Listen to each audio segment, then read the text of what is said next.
Ne jamais, je dis bien jamais, garder ses clés privées sur un support connecté. Je le dis souvent ici sur cette chaîne, mais l'expérience que j'ai vécue hier m'a rappelé à quel point c'est encore important. Ne jamais garder ses clés privées sur un support en ligne. Une fois de plus, vous avez pu le deviner avec le titre de la vidéo, j'ai été arnaqué. Alors, quand je dis une fois de plus, ce n'est pas vraiment une nouvelle arnaque.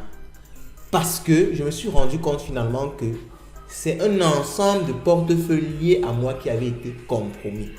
Mais l'attaquant, l'arnaqueur, le hacker ne s'était pas trop dérangé et il attendait que j'ai un peu d'argent avant de commencer à siphonner. Donc, globalement, il siphonnait les wallets les uns après les autres. Moi, je ne savais pas. Ok? Mais je vais vous expliquer exactement parce que j'ai pu retrouver d'où est venue la faille, d'où est venue l'erreur. Ok? Je vais vous le dire dans quelques minutes. Mais avant, je vais déjà vous raconter exactement ce qui s'est passé. Il y a quelques jours, ici, j'ai bien dit m'être fait arnaquer sur mon compte MetaMask, quelques milliers de dollars. Bien avant cela, il y a encore eu un cas où je m'étais fait arnaquer quelques dollars. Chance, hier, je me suis fait arnaquer juste 20 dollars. 20 dollars qui me servaient en général sur Trust Wallet pour payer les frais de transaction sur la BSC. Ok? Donc, je laissais ces 20 dollars là parce que je savais qu'en tout moment, si je reçois de l'argent et que j'ai envie de retransférer quelque part, je peux utiliser rapidement ces frais de transaction là. Je ne voulais pas avoir besoin de toujours envoyer des BNB pour pouvoir, n'est-ce pas, faire mes transactions. Ok? Donc, il me restait juste 20 dollars sur ce compte là. Et hier, tardivement dans la nuit, aux alentours de 1 heure, je vois une notification de Trust Wallet qui me dit que j'ai transféré l'argent vers un autre portefeuille. Ce que je ne reconnais pas avoir fait. Je me dis sur le coup que peut-être c'est un ancien transfert et c'est maintenant que Trust Wallet me notifie parce que ça arrive souvent. Ok? Mais quand je regarde, je vois que mon compte est à zéro. Ça a vraiment été siphonné et l'argent a été transféré vers un autre wallet tierce. Je me pose des questions. Mais comment est-ce que tous mes wallets se font siphonner les uns après les autres? Je me rappelle donc à ce moment-là et en même temps que je me rappelle, une notification de Gmail vient disant que mon compte Google a une activité suspecte. C'est donc à ce moment que je me rappelle que à l'instant où je créais, mais ça fait longtemps, ok, donc vous allez m'accorder quand même cette, on va dire, diligence-là. À l'instant où je créais mes comptes, je n'avais pas encore suffisamment d'expérience dans le monde de la crypto-monnaie. Et quand j'avais créé quelques comptes MetaMask et quelques comptes Trust Wallet pour mes diverses activités. Et à ce moment-là, j'avais gardé toutes mes clés sur Google Drive. Je l'avais fait parce qu'à cette époque, je croyais que Google Drive était complètement sûr. Et je me disais que vraiment, on ne peut pas hacker Google. Quand même, c'est Google. En plus de ça, je me rappelle que j'avais un wallet Coinbase Wallet. Coinbase Wallet stockait sa clé de double authentification sur Google Drive. Donc je m'étais dit, ok, si Coinbase même stocke sa clé de double authentification sur Google Drive, ça veut quand même dire que c'est assez sérieux, on va le dire comme ça.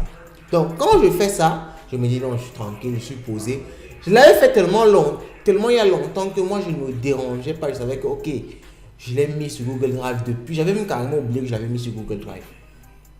Et là, je reçois ce message de Google Drive là, de Google. Je pars changer mon mot de passe, je réactive la double authentification parce que moi je mets toujours la double authentification même sur mon compte Google. Je réactive la double authentification, c'était désactivé. Donc quelqu'un a réussi à travers un virus. Virus qui vient d'où? Parce que je vous ai dit, sur ma machine, quand je me suis fait hacker la première fois, j'ai scanné ma machine, j'ai acheté un antivirus avec une licence à jour et tout. J'ai scanné ma machine plusieurs fois avec divers outils, je ne voyais pas de virus. Et pourtant, il y avait un virus dans ma machine. Ce virus-là était quoi? Alors vous, je ne sais pas si vous le savez, souvent quand vous achetez Windows, après un certain temps, la clé d'activation de Windows s'expire. Ou alors, ce n'était pas une bonne clé et Windows n'est pas activé. Il y a un logiciel qu'on utilise en général pour activer Windows. On appelle cela KMSPICO. Donc, j'avais utilisé depuis longtemps pour activer mon Windows. Et je pense que c'est lui qui est le virus. Parce que un outil, un Kaspersky 2022 que j'ai mis à jour, a finalement détecté KMSPICO comme étant un virus. Et je crois que c'est lui qui a été responsable de voler les accès à mon compte Google. Et ayant accès à mon compte Google, l'attaquant est entré dans mon Drive et a pu obtenir donc l'ensemble de mes clés privées. Ce qui restait par la suite, c'est qu'il positionnait des algorithmes sur mes différents comptes. Et lorsqu'il détectait que j'avais un peu d'argent, il faisait sa sale besogne.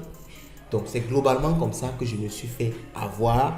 Et ce que je peux retenir de cette histoire-là, c'est vraiment, on l'a déjà même dit ici, je vais encore le répéter. Et cette fois-ci, l'appliquer totalement. Ne laissez jamais vos clés sur un support en ligne. Ça peut toujours se faire arnaquer. Et surtout aujourd'hui, avec la montée des cryptos, il y a beaucoup de petits virus innocents. Vous ne pouvez même pas savoir. Souvent, certains antivirus ne les détectent même pas. Ils sont là à la recherche de clés privées sur votre ordinateur, sur vos comptes connectés, ainsi de suite, ainsi de suite. Chance, j'avais que 20 dollars hier, mais si j'avais plus.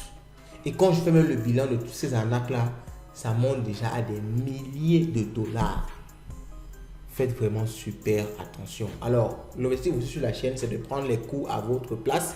Il faut bien sûr que je fasse des erreurs pour que vous puissiez ne plus les faire, ne pas les faire tout simplement. Donc, faites attention. Quand vous avez une clé privée d'un de vos wallets, écrivez sur un bout de papier, sur un support solide, gardez dans un compte bancaire, dans une banque, dans un endroit, dans un coffre fort, hyper sécurisé. Et vous pourrez être, je pense, à ce moment-là, tranquille. Mais vraiment, les plateformes en ligne, que ce soit Google Drive, dans votre mail, et ainsi de suite, ne faites plus cette erreur-là. Surtout si c'est pour des sommes importantes. On va dire que moi, je faisais encore un peu de négligence parce qu'en général, je ne laissais pas des sommes importantes sur mes comptes DeFi, Trust Wallet, MetaMask, ok? Je ne les laissais pas parce que j'ai un autre dispositif pour garder des sommes bien plus importantes. Clé Ledger, ainsi de suite, ok? Mais vraiment, même pour des sommes comme ça, maintenant je me dis que je ne vais plus jamais faire cette erreur-là. Lorsque vous installez un wallet et que vous avez votre clé privée, votre secret phrase, gardez ça au chaud quelque part sur un support physique. Dans le pire des cas, on va vous cambrioler. La personne va prendre avant de prendre vos 12 mots. Faut pas que vous restez comme ça, vous recevez une notification et vous pouvez perdre toute votre fortune. Je voulais partager cette expérience-là avec vous. J'ai été totalement transparent. Dites-moi ce que vous pensez en commentaire et on se retrouve à la prochaine. Ciao.